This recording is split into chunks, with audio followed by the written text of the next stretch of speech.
Buenos días, mis queridos hermanos. Le ruego a nuestro Dios que nos envíe su Espíritu, que nos capacite para poder entender su verdad, su realidad, su perspectiva. Hoy vamos a estrenar un nuevo tema, una nueva serie, Cristo el Divino Portador del Pecado, que tiene como título o subtítulo Un Divino Portador de los Pecados. Tengo que confesaros, mis queridos hermanos, que a medida que profundizo, ¿verdad? La verdad, me quedo maravillado, ¿verdad? De la revelación de Dios, de la comprensión que Dios me da de su verdad. Hoy tenemos un tema preciosísimo. Lo vamos a ver. Eh, Hay cuestiones que a medida que me adentro, profundizo, ¿verdad? En la verdad, eh, me quedo maravillado. Honestamente, siempre me he hecho la pregunta, ¿cómo es que no entendimos estas verdades, verdad? O mejor dicho, ¿cómo es que nos hemos desviado de estas verdades hasta tal punto que hoy nos resulten tan sorprendentes o que escuchemos declaraciones como la que los supuestos teólogos, ¿verdad? Dicen que el Padre y Cristo están jugando unos roles. Esto para mí me demuestra que no entienden el Evangelio.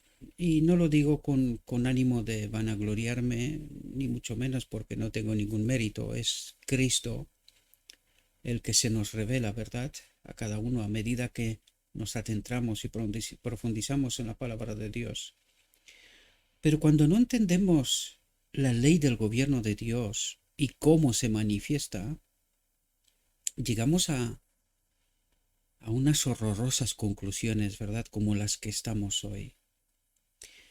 Vamos a tratar de meternos en este tema porque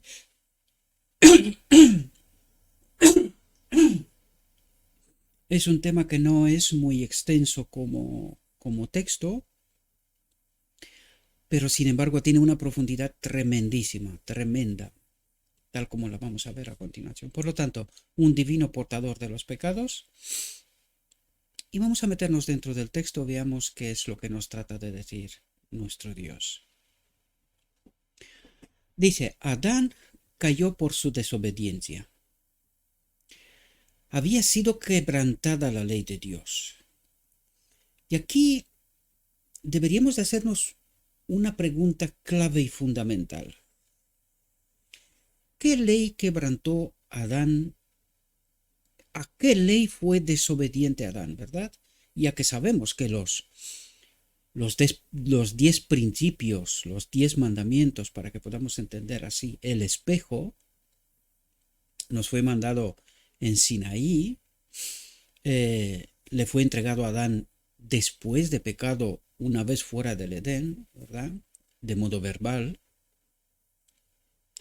Pero, ¿qué ley había sido quebrantada en Edén por Adán?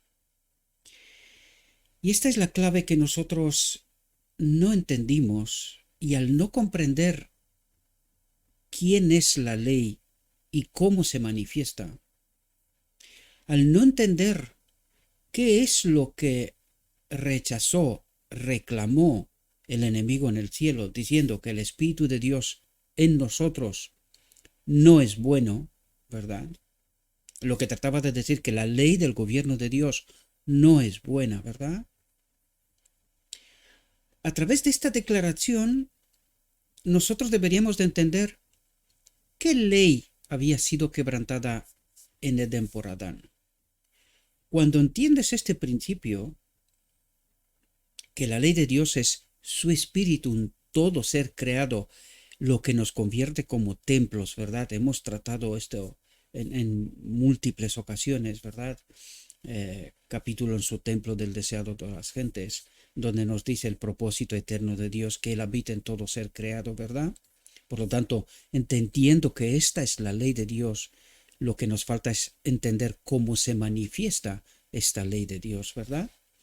Pero aquí vemos que Adán, por su desobediencia quiere decir, por su desconfianza de Dios, de la ley, ¿verdad? Ahora podemos entender quién es la ley, ¿verdad? Al desconfiar de Dios, quebranta este pacto eterno, esta ley, ¿verdad? Porque en realidad este es el pacto eterno, que Dios habite en nosotros, ¿verdad? Y esta es la ley.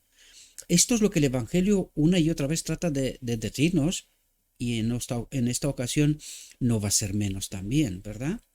Por lo tanto, había sido quebrantada la ley de Dios, había sido quebrantada la ley del amor, la ley de servicio, porque la ley sirve a los demás. Nuestro Dios sirve, ¿verdad?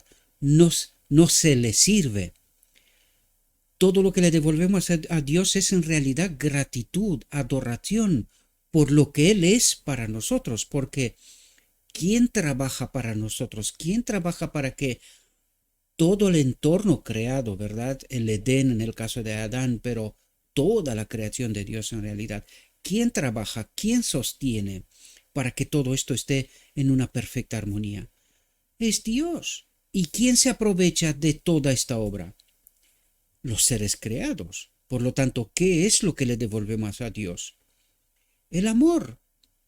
Eso es lo que le devolvemos a través de nuestra adoración, es un reconocimiento de que su ley es buena, que lo que Él ha hecho es bueno en gran manera, ¿verdad?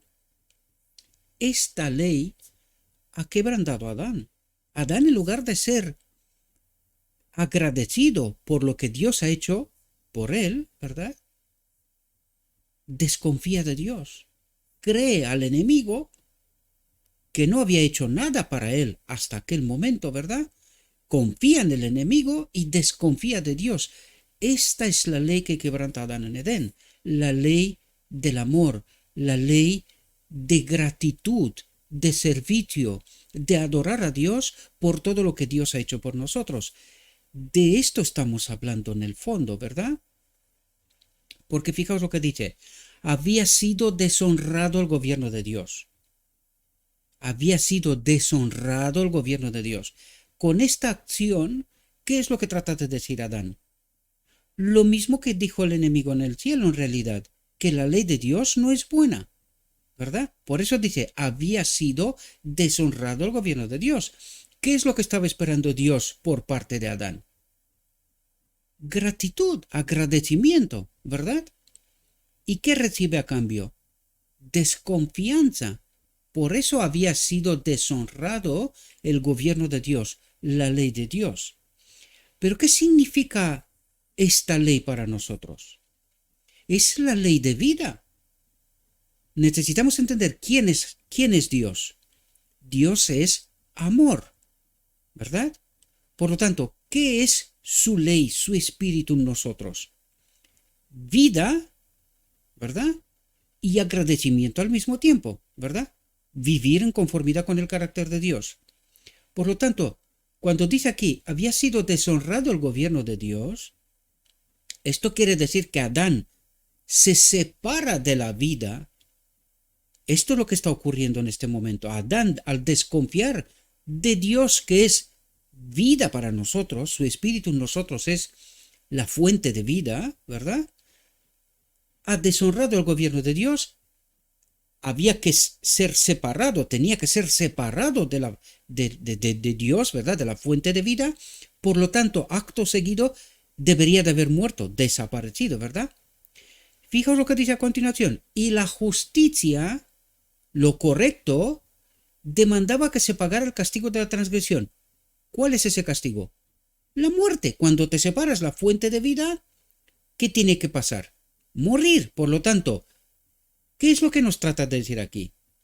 ¿Había sido deshonrado el gobierno de Dios? Es decir, Adán con su acto de desconfianza, de desobediencia, en realidad desconfía de Dios. ¿Qué tenía que haber pasado en este momento? Separarse de Dios, separado de Dios, morimos.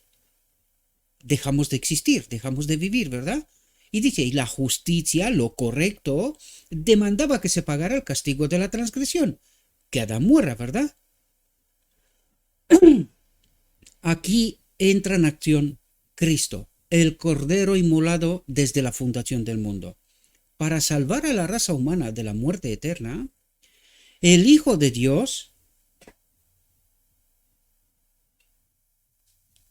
perdonad porque tengo aquí un calefactor, vosotros no lo escucháis porque hay unos filtros aplicados, pero a mí me está zumbando en las orejas, ¿verdad? Y no puedo estar concentrado correctamente. Disculpad por esta interrupción.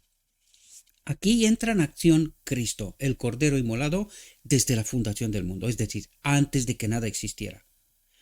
Para salvar a la raza humana de la muerte eterna, el Hijo de Dios se ofreció como voluntario para llevar el castigo de la desobediencia. ¿Qué era el castigo de la desobediencia? La muerte. Por lo tanto, el Hijo de Dios se ofrece para pagar el precio de la muerte en lugar del hombre, ¿verdad? Esto es lo que trata de hacer. Por lo tanto, y es lo que hace en realidad.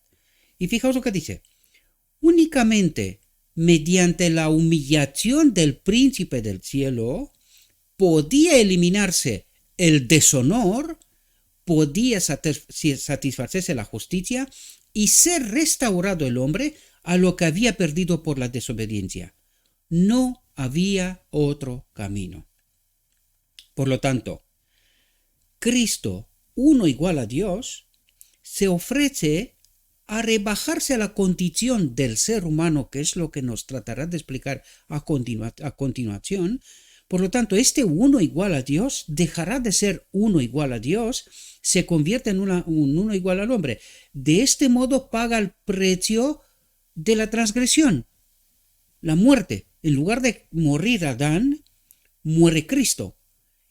Y por lo tanto, Cristo viene en nuestra naturaleza y en esta naturaleza obedece allí donde, es decir, obedece en qué sentido, se somete a la voluntad del Padre, ¿verdad? Continuamente, cosa que no ha hecho Adán, ¿verdad? Adán desobedeció, desconfió del Padre. Cristo viene y se somete constantemente a la voluntad de Dios hasta la muerte, porque eso es lo que nos trata de decir, muerte de cruz, ¿verdad? Por eso vemos en Patriarcas y Profetas el camino ensangrentado. ¿Por qué? Porque este uno igual a Dios, su sacrificio empieza en la encarnación, nacimiento, ¿verdad? Ahí deja de ser uno igual a Dios, se convierte en uno igual al hombre, paga el precio por el pecado, ¿verdad? La muerte en lugar de Adán. Y en esta condición de Adán, porque él nunca se separa del Padre, recuerden, él y el Padre son una, ¿verdad? Hablaremos sobre este asunto enseguida, ¿verdad? Por lo tanto, como la condición de Adán no separado del Padre, él demuestra que esta ley es buena y que puede ser obedecida, es decir, que podemos vivir sometidos a la voluntad del Padre. ¿Y cuál es la voluntad del Padre? Que el hombre viva en perfecta armonía con su carácter. Esta es la voluntad del Padre. Es decir, que no mintamos, que no robamos, que no matemos, que no... Estos son lo que es el carácter de Dios, ¿verdad? Y esta es la armonía. Es decir, que el hombre puede vivir en esta armonía. Puede vivir. Y este es el tema que trataremos de entender con mayor profundidad hoy. Dice, no había otro camino. Uno igual a Dios tenía que pagar este precio, ¿verdad? La muerte de Adán, en lugar de Adán, ¿verdad? Y esto pasó en la encarnación, ¿verdad? Dice, no hubiera sido suficiente que viniera un ángel a esta tierra para recorrer el mismo sendero donde Adán tropezó y cayó. Esto no hubiera quitado una sola mancha de pecado, ni hubiera dado una sola hora de gracia al hombre. Fijaos, aquí nos explica lo que yo me adelanté un poquito, ¿verdad? Pero es necesario porque en cada paso, este tema es el misterio de la piedad, ¿verdad? Y es un tema que nos maravilla una vez que entramos y empezamos a entender de cuál fue el asunto del problema, ¿verdad? Del cielo, ¿verdad? Dice, Cristo, igual a Dios, el brillo de la gloria del Padre y la misma imagen de su sustancia, uno igual a Dios, ¿verdad? Dice, revistió su divinidad con humanidad. Esta frase me ha perseguido toda mi vida. Yo hoy me he dado cuenta con mayor profundidad de este asunto. ¿Quién era su divinidad? Aquí necesitamos entender en toda la profundidad todo este asunto. Recuerden, hay claves que no las considero, o sea, al menos yo no las he considerado en todo su potencial, y por eso cuesta entender, ¿verdad? Y seguramente esto ha pasado con todo el mundo, por eso encontramos tantas y tantas, como digo yo, entendimientos erróneos, ¿verdad? Cristo, desde la eternidad hasta la eternidad, es uno con el Padre. Es decir, en este momento en Cristo se cumple el propósito eterno de Dios, que Él habite en todo ser creado. En este caso, Cristo deja de ser uno igual a Dios y se convierte en uno igual al hombre. ¿Y quién es su divinidad? ¿Quién era la divinidad de Adán? ¿Qué perdió Adán en Edén? La gloria de Dios, la presencia de Dios, de su espíritu en él, ¿verdad? Cuando Adán desconfía de Dios, se separa de Dios, ¿verdad? La gloria de Dios se retira, ¿verdad? Porque Dios es amor, y necesitamos entender muy bien este principio, porque el enemigo lo ha pervertido tanto que hoy no entendemos bien en toda su profundidad lo que significa, ¿verdad? Por lo tanto, ¿quién es la divinidad de Cristo? Si Cristo es uno con el Padre, ¿quién es su divinidad en este momento de la encarnación? Por eso es lo que nos dice, revistió su divinidad con humanidad. ¿De qué momento nos habla aquí? De la encarnación. ¿Y quién es la divinidad? Fijaos, un texto importantísimo, importantísimo para poder comprender esta realidad. Fijaos lo que nos dice aquí. Texto de Patriarcas y Profeta. Clave para poder entender el Evangelio. Texto clave. Dios se iba a manifestar en Cristo, es decir, el Padre iba a manifestarse a través de Cristo, dice, reconciliando el mundo así, uniendo al mundo así. ¿Pero por qué dice esto? Porque Adán, la humanidad, ¿verdad?, se había separado de él, es decir, desconfió de él, ¿verdad? De esto nos está hablando. Por lo tanto, el Padre, la ley, trata de manifestarse a través de Cristo para convencernos que la única vía viable, buena, es que la ley de vida, la ley, el Espíritu de Dios, en este templo nos garantiza eternidad, conformidad con su carácter, con la ley, ¿verdad? Por lo tanto, este texto se convierte en texto de oro para comprender lo que aquí nos estaba diciendo. Revistió su divinidad. ¿La divinidad de quién? Del Padre, con humanidad de Cristo. Y allí vemos cuando Cristo también es adoptado en el marco de la divinidad, porque el Padre habita en él. Por eso el Padre, vimos en la reflexión anterior, terminó a adorarle. Es mi Hijo, es Dios. ¿Comprendéis? Esto es lo que nos trata de decir aquí cuando dice revistió su divinidad. ¿Quién era su divinidad? El Padre en él, Cristo y el Padre son una, siempre han sido una, ¿verdad? Solo hay un pequeño momento donde en la cruz el Padre se separa de Cristo, la vida se separa de Cristo, la ley, para que podamos entender, ley de vida, ley de amor, porque si no Cristo no puede morir, ¿verdad? Y Dios permite que el hombre y el enemigo lleve a su máxima expresión su maldito deseo, matar al príncipe de vida, ¿verdad? Por lo tanto, este texto hoy lo comprendí en toda su profundidad, a pesar de que hablamos una y otra vez de esto, ¿verdad? Pero siempre me estaba preguntando yo, ¿quién era su divinidad? ¿Cuál era la divinidad de Cristo? Pero cuando entiendes el principio, cuando entiendes también el propósito eterno de Dios, que el Padre habita en todo ser creado y en este momento Cristo se convierte en un ser, en un ser creado, es decir, en el Hijo del Hombre, ¿verdad? Nace y su naturaleza es humana, pues ¿quién habita en él? Cristo se convierte en el santuario de Dios, en donde Dios el Padre habita en él para siempre, ¿verdad?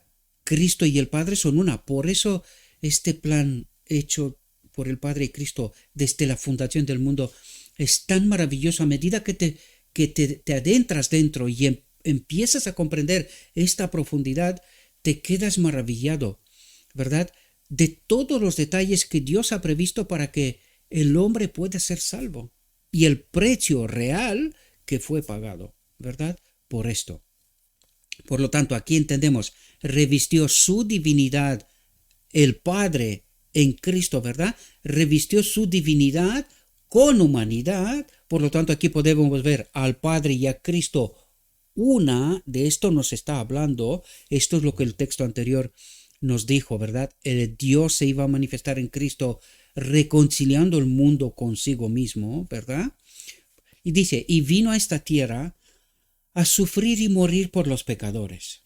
El unigénito Hijo de Dios se humilló a sí mismo, se rebajó a sí mismo y se hizo obediente hasta la muerte. ¿Qué es lo que hace Cristo en su naturaleza humana? Bueno, divino humana en realidad, pero en su condición de hombre, ¿verdad? Se hizo obediente hasta la muerte y muerte de cruz. Aunque nosotros hemos visto en las ocasiones anteriores, si entendemos que la encarnación, Cristo paga el precio por el pecado, todo el pecado de la humanidad, todo el pecado de la humanidad, ¿verdad? A todos aquellos que quieren, que le aceptan, ¿verdad? Como su sacrificio expiatorio, ¿verdad? Y vemos que en el desierto de la tentación vence al enemigo. Ahí podemos entender que la cruz, en principio, no hubiese sido necesaria. Pero ¿por qué tenía que pasar la cruz? ¿Por qué el Cordero de Dios había de morir? Porque el hombre separado de Dios, y esto es lo que toda nuestra historia nos está diciendo esto, no somos capaces de entender la voluntad de Dios. No somos capaces de entender a Dios. Lo que trata de decir que el amor, el espíritu, no habita en nosotros. Y cuando no habita en nosotros, separados de Dios, nada podemos hacer, ¿verdad? Solo mal. Por esto es necesario, por la incomprensión del hombre, de la obra de Cristo, aunque Cristo antes de la cruz dice, Padre, he acabado la obra, he terminado la obra, he glorificado tu nombre, es decir, el hombre en este momento era salvo, ¿verdad? Se había pagado el precio por él, sin embargo todavía estaba bajo el dominio del enemigo, había de ser el vencido también el enemigo en ese sentido para que el hombre pueda salir de su dominio. Y para esto Cristo obedece hasta la muerte, porque el enemigo lo que trata de hacer, una vez verse vencido en el desierto de la tentación, trata de matarlo, porque si no lo mata, Cristo en vida hubiese demostrado qué vino a hacer, a repartir poder, que ahora nos lo dirá enseguida en el texto que ya vimos antes, pero lo volveremos a repasar, ¿verdad? Por lo tanto, aquí vemos, el unigénito Hijo de Dios se humilló a sí mismo y se hizo obediente hasta la muerte y muerte de cruz. Dice, llevando en su cuerpo la maldición del pecado. ¿Qué quiere decir aquí? Llevando en su cuerpo la maldición del pecado. Dejó de ser uno igual a Dios, toma la maldición de Adán, es decir, muere en lugar de Adán y dice, llevando en su cuerpo, ¿por qué? Porque él ya es un ser humano, llevando en su cuerpo la maldición del pecado, colocó la felicidad y la inmortalidad al alcance de todos, al alcance de todos. Ahora nos toca a nosotros comprender lo que Cristo ha hecho. Y desgraciadamente no lo entendimos y seguimos sin entender y cada vez más desgraciadamente profundizamos, y me refiero sobre todo a los maestros de Israel por las declaraciones que hacen, ¿verdad? Y la teología que tiene el remanente, ¿verdad? La iglesia de la Odisea, no comprenden este hecho. Es más, han llegado hasta la estúpida conclusión del que el Padre y Cristo juegan roles aquí. Roles. Entendimos nosotros el precio que se ha pagado por nosotros. Entendimos nosotros cuánto ha hecho Dios, el Padre, para que el hombre pueda ser rescatado, quedándose único en su especie en el universo, perdiendo, entregando a su propio Hijo, uno igual a Él en sustancia, para que yo y todos nosotros seamos rescatados. ¿Y cómo le devolvemos nosotros a Dios toda esta obra, todo este precio, todo este amor? Desconfiando. El Adán sigue desconfiando de Dios, diciendo que Dios y Cristo juegan roles. Seguimos separados de Dios. Esta es la conclusión. Esto es lo que necesitamos comprender, ¿verdad? En toda su dimensión. Fijaos, Dios se iba a manifestar en Cristo. Este es texto añadido, pero es texto de oro, queridos. Es un texto de oro que nos trata de explicar y nos ayuda a entender la verdadera obra de Cristo, ¿verdad? Dios se iba a manifestar en Cristo, reconciliando el mundo así, y esta es su divinidad, ¿verdad? Dice, el hombre se había envilecido tanto por el pecado, el hombre se había separado tanto de Dios por el pecado, que le era imposible por sí mismo, era imposible que se dé cuenta de dónde ha caído, ¿verdad? Ponerse en armonía con aquel cuya naturaleza es bondad y pureza. Es imposible, y la historia de la humanidad nos revela esta verdad.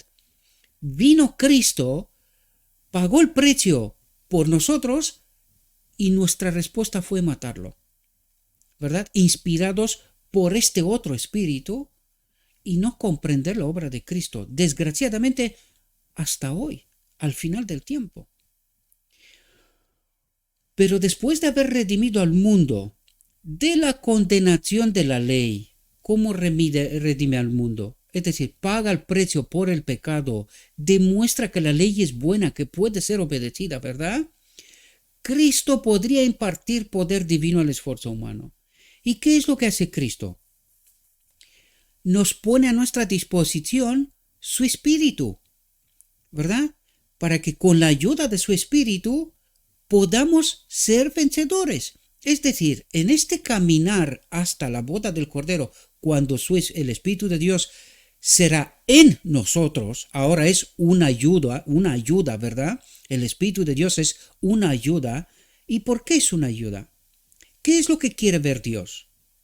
Y no solo Dios, sino todos los seres celestiales. Es decir, ¿meteríamos nosotros en nuestra casa a un criminal? Una persona que ha matado, constantemente ha hecho esto, y la historia nos revela, Moisés en Sinaí, o sea, la historia de Sinaí, la venida de Cristo, 1844-1888, ¿verdad? Y el entendimiento que tiene la iglesia de Laodicea hasta hoy, ¿qué nos revela? Que una y otra vez hemos rechazado a Dios. Por lo tanto, ¿qué es lo que Dios espera de nosotros? Que nosotros entendamos qué es lo que Dios, Cristo, ha hecho por nosotros.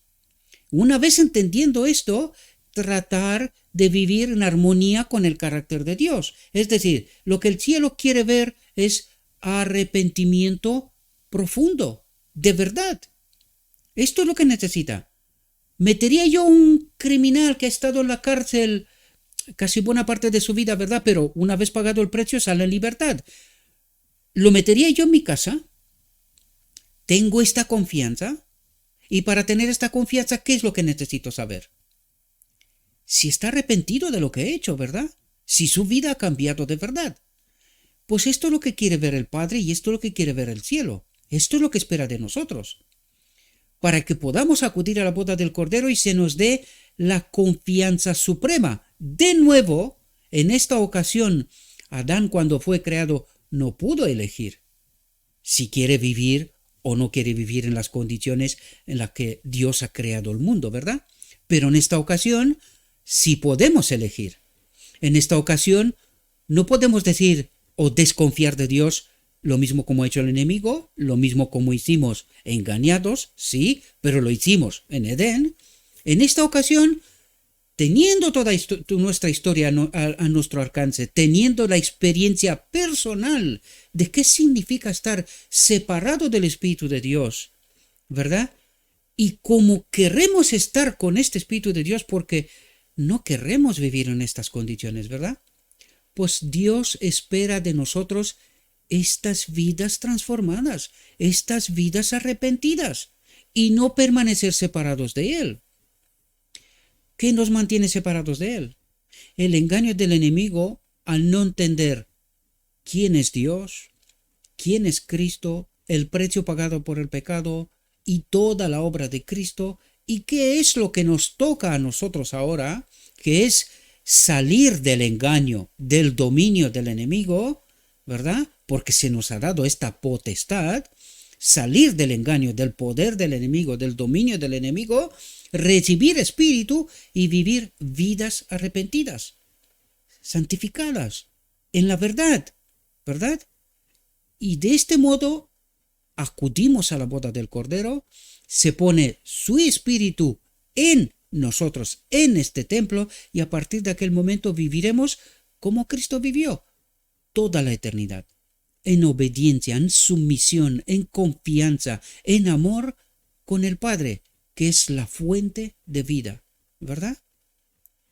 Pero después de haber redimido al mundo de la condenación de la ley, Cristo podría impartir poder divino al esfuerzo humano. Nos ha puesto a nuestra disposición su espíritu, y esto es lo que nos dice Pentecostés, después del fracaso de no entender la obra de Cristo y matarlo, ¿verdad? En Pentecostés nos envía el Espíritu Santo, y ahora la pregunta es, ¿por qué desde el primer siglo y hasta hoy día nosotros no tenemos el Espíritu? ¿Por qué? ¿Qué es lo que ha pasado? El enemigo nos ha vuelto a engañar, a no entender a Dios, a Cristo, y mientras no estemos santificados, es decir, mientras no entendemos la verdad, porque es así como somos santificados a través de la verdad nos confirma la auténtica obra de Dios. Por lo tanto, cuando estemos santificados en la verdad, recibimos plenitud del Espíritu. ¿Por qué no lo tenemos? Ya os lo dije. Demostración máxima, doctrina de la Trinidad. No entendiendo hasta hoy quién es Dios y quién es Cristo y quién es el Espíritu Santo, ¿verdad? Así, mediante el arrepentimiento ante Dios, que es lo que os trataba de explicar antes, ¿verdad? Mediante el arrepentimiento ante Dios y la fe en Cristo, en la obra de Cristo, en quién es Cristo para nosotros, los caídos hijos de Adán podrían convertirse, una vez que se arrepienten, se santifican, entienden todo el proceso, ¿verdad? Podrían convertirse nuevamente en hijos de Dios. ¿Cuándo? En la boda del Cordero, ¿verdad? Bien, uno, honrado, ahora volvemos a la reflexión de hoy, ¿verdad? Uno, honrado por todo el cielo, vino a este mundo para estar en la naturaleza humana, para ser uno como nosotros, ¿verdad? A la cabeza de la humanidad, es decir, el segundo Adán, lo seguirá siendo rey de este mundo, ¿verdad? Por la eternidad, y rey de reyes, el Hijo de Dios, ¿verdad? De toda la creación de Dios, ¿verdad? Por la eternidad, a la cabeza de la humanidad. Atentos, ¿por qué? Para testificar. ¿Por qué vino Cristo? Para testificar ante los ángeles caídos que acusaron a Dios que su ley no es buena, su espíritu en ellos no es bueno. Pues para testificar ante los ángeles caídos en condición de hombre, ¿verdad? Él se rebaja a esta condición de hombre para testificar ante los ángeles caídos y ante los habitantes de los mundos no caídos, sobre cuál planeaba la duda. ¿Tendría Lucifer razón? ¿Será verdad? Pues Cristo viene y en nuestra condición, desde nuestra condición, demuestra que la ley es buena, que la ley puede ser obedecida, ¿verdad? para testificar ante los ángeles caídos y ante los habitantes de los mundos no caídos, que mediante la ayuda divina que ha sido provista, mediante su Espíritu en nosotros, el propósito eterno de Dios, que Él habite en todo ser creado, esta es la ayuda divina, ¿verdad? En este caso, esa ayuda no es en nosotros, porque nosotros necesitamos y tenemos que demostrar que somos arrepentidos de nuestra mala decisión de estar separados, de desconfiar de Dios, ¿verdad? Por lo tanto, recibimos ayuda, recibimos la promesa, pero ahora tenemos que apoderarnos de ella, ¿verdad? ¿Y cómo lo hacemos? Lo expliqué antes, santificándose en la verdad, es decir, entender el proceso, entender lo que Cristo ha hecho, entender lo que necesitamos, el Espíritu, pedir el Espíritu, recibir y tratar de vivir vidas transformadas, ¿verdad? De este modo, con el Espíritu, el carácter de Cristo en nosotros, acudimos a la boda del Cordero, recibimos la aprobación de Dios, se pondrá su Espíritu en este templo para siempre y entraremos de nuevo en el reino de Dios, ¿verdad? Casi os estoy explicando el Evangelio sintetizado a la máxima expresión, porque es lo que el texto trata de explicarnos, ¿verdad? Que mediante la ayuda divina que ha sido provista, todos pueden caminar por la senda de la obediencia a los mandamientos de Dios. El Hijo de Dios murió, uno igual a Dios, por los que no buscaban su amor, porque ni siquiera sabían de dónde han caído, ¿verdad? Han perdido de vista este horizonte, la demostración, Sinaí. Dios manda su gloria a través del rostro de Moisés y nosotros ni siquiera nos acordamos de dónde hemos caído, ¿verdad? Sufrió por nosotros todo aquello con lo que lo acosó Satanás en el desierto de las tentaciones y todo camino hasta la cruz, donde le arrebata el dominio a Satanás, donde Satanás se delata cuál es su verdadera intención: matar a Cristo, ¿verdad? Deshonrar a Dios. El sacrificio del Salvador por nosotros es maravilloso, casi demasiado maravilloso para que lo comprenda el hombre. Y estaba simbolizado en todos los sacrificios del pasado, en todos los servicios del santuario simbólico, y se demandaba ese sacrificio. Cuando comprendemos que el sufrimiento de Cristo fue necesario a fin de conseguir nuestro bienestar eterno, nuestros corazones son conmovidos y subyugados. Él se dio en fianza a sí mismo para realizar nuestra salvación plena en una forma satisfactoria para las demandas de la justicia de Dios y de acuerdo con la excelsa santidad de su ley. Nadie menos santo que el unigénito del Padre podría haber ofrecido un sacrificio que fuera eficaz para limpiar a todos los que acepten al Salvador como a su expiación. Por lo tanto, el Espíritu Santo está puesto a la disposición de toda la humanidad, pero solamente podrán apoderarse de él todos aquellos que acepten al Salvador. Y cuando dice acepten al Salvador, recuerden, necesitamos ser santificados en toda la verdad, y no es solo una declaración: acepto a Cristo y soy salvo. Esto no es así, por eso estamos desprovistos del Espíritu, porque estamos bajo engaño, ¿verdad? Por lo tanto, necesitamos ser santificados en toda la verdad para que se pueda entender que hemos aceptado a este Cristo, que uno igual a Dios, se ha convertido en uno igual al hombre y que de esta condición obedeció para ser un modelo perfecto para mí. Se me están peleando los gatos afuera. Aún a los más pecadores y degradados, es decir, cualquiera, no importa cómo debajo ha caído, ¿verdad? Puede ser expiado, puede ser aceptado, si acepta a Cristo como su expiación, ¿verdad? Y se hagan obedientes a la ley del cielo, a la ley del amor. Y esta es la clave, queridos. Por eso tenemos el Espíritu Profecía y el Evangelio que nos habla una y otra vez que necesitamos estar unidos en espíritu, unidos en amor, unidos en Dios. Y este amor necesitamos experimentar.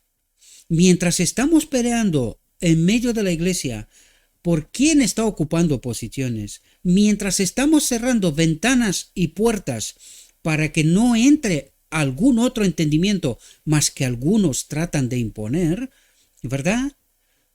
Nosotros no podemos decir que experimentamos este amor, porque Dios permitió que Lucifer, a pesar de separarse de Dios, se le dio tiempo y oportunidad, le dio tiempo para que pueda demostrar que un otro mundo es factible tal como él decía. Esto nosotros no lo permitimos. Este no es el amor, queridos. Nosotros no permitimos la auténtica manifestación del amor en medio de nosotros. Porque deberíamos de permitir que todo hombre inspirado por el Espíritu de Dios pueda hablar. Incluso los que no están inspirados. Y ahí puedo dar un ejemplo. Kellogg, después de la teoría del panteísmo, todavía seguía hablando en los congresos de la Asociación General. Después de haber recibido amonestación, y doy este ejemplo como podía dar otros también, ¿verdad? Se han expresado libremente desde la Asociación General, desde el púlpito.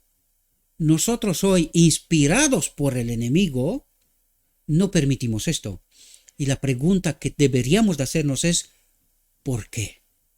¿Cuál es el espíritu que nos guía? Que actuamos de este modo. Porque de este modo estamos cerrando puertas y ventanas para que la verdad pueda entrar en medio del pueblo de Dios. Recuerden que en 1888, cuando en la iglesia se formaron dos grupos, bueno, ya se estaban formando, esto quiere decir que la confrontación de todos los pensamientos, de las ideas, tiene que resultar la verdad. Pero nosotros no queremos que esto ocurra. ¿Por qué? Porque nosotros creemos que ya tenemos la verdad. Y entonces, ¿por qué nos resulta tan raros todos estos textos, toda esta enseñanza?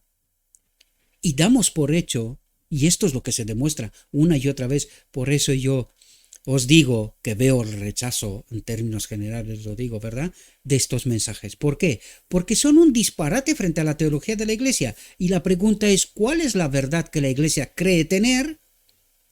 Y en realidad está desprovista de la verdad y del Espíritu.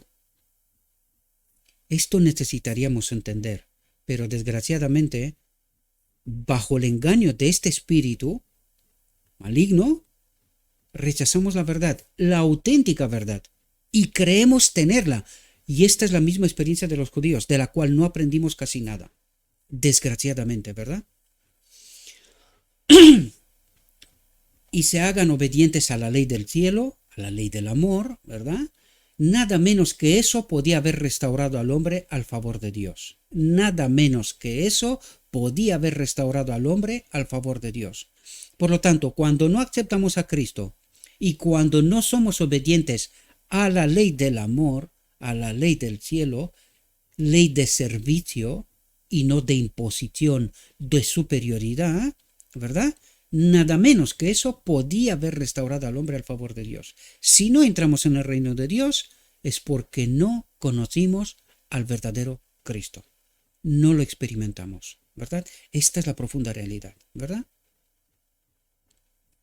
¿Qué derecho tenía Cristo para sacar a los cautivos de las manos del enemigo? El derecho de haber efectuado un sacrificio que satisface los principios de justicia. En la encarnación, uno igual a Dios se convierte en uno igual al hombre. En la cruz, Adán obedece hasta la muerte.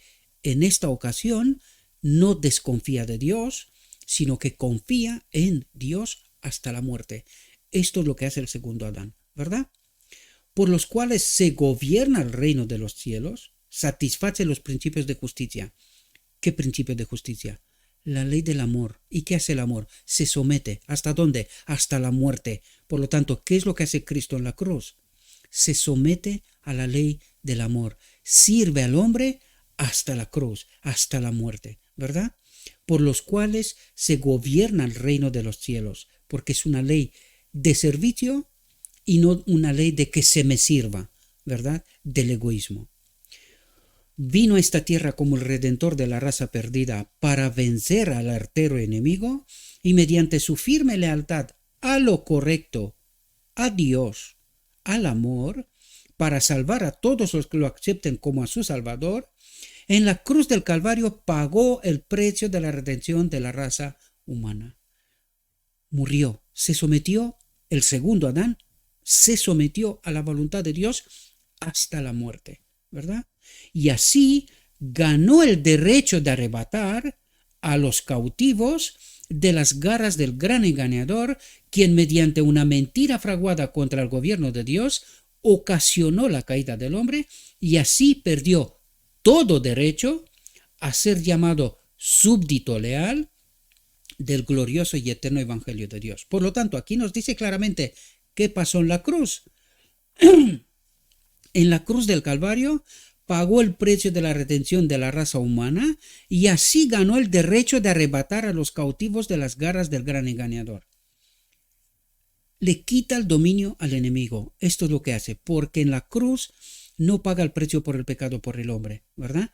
¿Paga el precio por la separación del hombre? Sí, en el sentido de que el hombre no entiende su obra.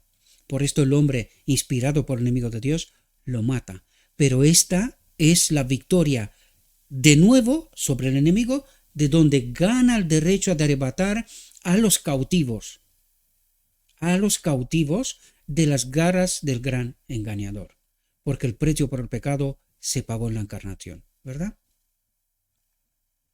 Por eso este tema es tremendamente maravilloso. Nuestro rescate ha sido pagado por nuestro Salvador. Nadie está forzado a ser esclavizado por Satanás. Dice, nadie está forzado a ser esclavizado por Satanás. Por lo tanto, ¿qué es lo que quiere decir? Que si estamos bajo engaño es porque así queremos. Nadie está forzado a ser esclavizado por Satanás, sino porque nos gusta su planteamiento, su mundo, ¿verdad? Cristo está ante nosotros como nuestro todopoderoso ayudador. Todopoderoso ayudador. ¿Quién es Cristo? Su Espíritu, ¿verdad? Cristo está ante nosotros cuando hoy como nuestro todopoderoso ayudador. ¿Cómo? A través de su Espíritu, ¿verdad? Debía ser en todo semejante a sus hermanos para venir a ser misericordioso y fiel sumo sacerdote en lo que a Dios se refiere, para expiar los pecados del pueblo, pues en cuanto él mismo padeció siendo tentado, es poderoso para socorrer a los que son tentados. La cuestión clave aquí es, ¿entendimos su obra?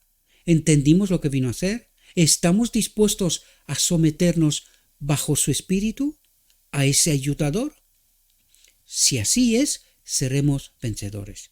Él lo ha prometido.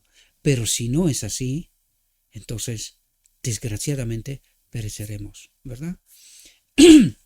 Dice, a lo suyo vino y los suyos no le recibieron, a pesar de creer tener la verdad, saber la verdad, experimentar la verdad. Los suyos no lo recibieron, y esta es la desgracia de toda nuestra historia. Nunca recibimos a Cristo porque no lo entendimos. Solo creímos saber, pero no sabíamos, no lo conocimos, ¿verdad? Mas a todos los que le recibieron, a los que creen en su nombre, les dio potestad de ser hechos hijos de Dios. Y aquel Verbo fue hecho carne y habitó entre nosotros, lleno de gracia y de verdad, lleno de espíritu, lleno de la gloria de Dios, ¿verdad? Y de su plenitud, de esta gloria de Él, tomamos todos a través del Espíritu, ¿verdad? Y gracia sobre gracia, espíritu sobre espíritu, victoria sobre victoria. Eso es lo que nos trata de decir. Pero desgraciadamente nosotros no aceptamos que Cristo es un ser humano en el cual habita el Padre, habita Dios, ¿verdad? Sino nosotros creemos que es un Dios. Por eso no creemos que para nosotros eso es posible. Y por eso creemos que pecamos hasta que Cristo viene. Esto demuestra que no entendimos el Evangelio y seguimos sin entenderlo, teniendo como doctrina de cabecera la doctrina de la Trinidad, demostrando claramente la apostasía de nuestro pueblo, ¿verdad? El gran engaño en el cual estamos sumidos, ¿verdad? Los que son adoptados en la familia de Dios son transformados por el Espíritu de Dios. Los que son adoptados en la familia de Dios son transformados por el Espíritu de Dios y no pecan hasta que Cristo viene. De ninguna manera, ¿verdad? La complacencia propia y el amor supremo por el yo, mientras estamos peleando para estar por encima de los demás, el amor supremo al yo, este es un otro espíritu. No es el de Cristo. Cristo se somete y obedece al Padre, ¿verdad? Son la complacencia propia y el amor supremo por el yo son cambiados por la abnegación y el supremo amor a Dios. Abnegación y el supremo amor a Dios. Nadie hereda la santidad por nacimiento, ni por método alguno que pueda idear. Llega a ser leal a Dios. Dijo Cristo: separados de mí nada podéis hacer. Sin su espíritu estamos muertos. La justicia humana, ¿verdad? La justicia humana, la verdad que cree saber, es como trapo de inmundicia. Pero todas las cosas son posibles con Dios. En la fortaleza del Redentor, en el Espíritu de Cristo, el hombre débil y propenso al error, por eso tenemos sangre todavía en el día de la expiación, ¿verdad? En el lugar santísimo todavía tenemos sangre, porque estamos propensos al error, no al pecado, es decir, una elección consciente de separarnos de Dios, ¿verdad? Sino al error. El error no es algo premeditado, ¿verdad? Puede llegar a ser más que vencedor sobre el mal que lo acosa. Y ahora, una vez que entiendes esto, queridos, necesitaríamos entender quién es en verdad el Espíritu que nos guía.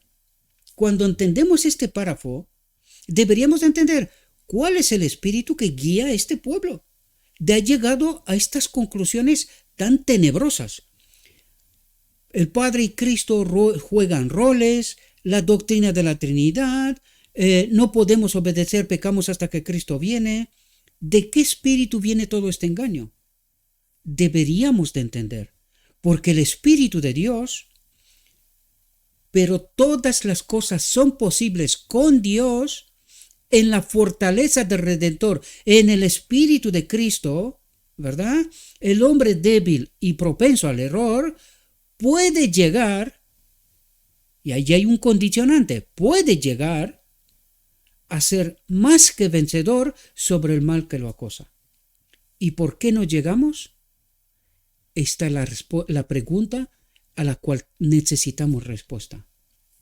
Y la respuesta es: santifíquese en la verdad, en toda la verdad. Entiendan la verdad. Dejan de creer saber la verdad. Y entiendan que separados de Dios, estamos bajo el dominio del enemigo, engañados. Nuestra historia nos revela una y otra vez esta realidad, que no nos gusta, mal nos vale entender y aceptar que esta es la realidad y salir, apoderarnos del poder que ha sido puesto a nuestra disposición, santificándonos en esta verdad. En lo escrito está, porque no viene de hombre, viene de Dios. Espero, mis queridos hermanos, que esta reflexión os pueda ayudar. Es un tema tan fundamental, pero que tan fundamental comprenderlo, porque hará la diferencia entre salvo y no salvos. No podemos permanecer en el error, queridos. No podemos permanecer bajo el engaño. Necesitamos salir del dominio del enemigo, porque nos ha engañado. Por eso Dios nos dice que terminará la obra con un remanente pequeño. Y por eso es la obra de este ministerio, tratando de que este remanente pequeño no sea tan pequeño. Sea cuantos más, mejor, para la gloria y honra de Dios, no de nadie. necesitamos entender cómo se manifiesta la ley y a través de quién. Y ahí dejamos de creer tonterías y entenderemos cómo se manifiesta Dios, ¿verdad? Nos ha enviado el modelo y necesitamos entender cómo se manifiesta Dios. Nos ha sido puesto poder a nuestra disposición. ¿Para qué? Pues necesitamos comprender estas realidades y dejar de bailar en el engaño, en el error. Os ruego, mis queridos hermanos, que os acerquéis a lo escrito está. Traten de entender. Esta es mi reflexión. Esto es lo que yo trato de ayudaros, ¿verdad? Pero no tomad esto por que lo ha dicho Gabriel. No. Tenéis que ir a lo escrito está. Traten de entender lo que Dios trata de transmitir. Yo solo soy un indicador en la autovía. Vosotros tenéis que recorrer la autovía. Lo escrito está. Santifíquese en la verdad. Y de este modo nos llenamos del poder del Espíritu Santo. Y así podemos acudir a la boda del Cordero con un carácter transformado. Es decir, saliendo del engaño. Con la verdad 100% purificada en nuestra mente. Esto es lo que trata de decir. De otro modo, Dios no va a aceptar ni una pizca de engaño, de no santidad en nuestro carácter. No seremos aceptados en el reino de Dios. De hecho, ni llegaremos. Mientras estamos en el engaño, no podemos salir. Por nosotros mismos ya lo vimos, no podemos salir. Por lo tanto, necesitamos ser santificados en la verdad. Esta es una lección que me pertenece a mí, ¿verdad? Y tengo que recorrer este camino. Y este es mi deseo para cada uno de vosotros, mis queridos hermanos. Salgan del engaño. Dejen de estar en su posición cómoda, creyendo saber. Traten de entender. Y no hay otra forma de ir por otros derroteros. Mientras vamos a lo que nos dice el hombre y no queremos recorrer lo escrito está, seguiremos permanecer en el engaño. ¿Qué es lo que escribe la sabiduría humana? Error. Así llegamos aquí. Lo dijo la sierva. Nueva institución. Libros con otro entendimiento, otra filosofía. Por lo tanto, ¿qué estamos buscando en los libros? ¿Engaño? ¿Sabiduría humana? Recorramos la autovía, el espíritu, profecía y el evangelio. Recorramos esta autovía, no otra, queridos. No traten de escaparse, de escabullirse de esta autovía. Todo aquel que va a otros libros, a otros entendimientos, a la sabiduría humana, será engañado. Así ha obrado y sigue obrando el enemigo. Espero que puedan entender esta realidad. Le ruego a nuestro Dios que nos envíe su Espíritu, que nos capacite, que nos ayude a entender su verdad, su realidad, su perspectiva y que podamos tomar la mejor decisión. Y cuando hemos tomado esta decisión, cumplan con su deber, la gran comisión. Empiecen a amar, queridos. Yo sigo siendo sorprendido que poco se comparten estos mensajes. Sigo siendo comprendido y me pregunto, ¿dónde está el Espíritu de Cristo? Porque ni se le ve ni se le espera. Tan poquitos. Somos tan poquitos. Os deseo, mis queridos hermanos, que tengáis un próspero día y en todo lo que os he dicho, os lo he dicho en nombre de Cristo Jesús. Amén.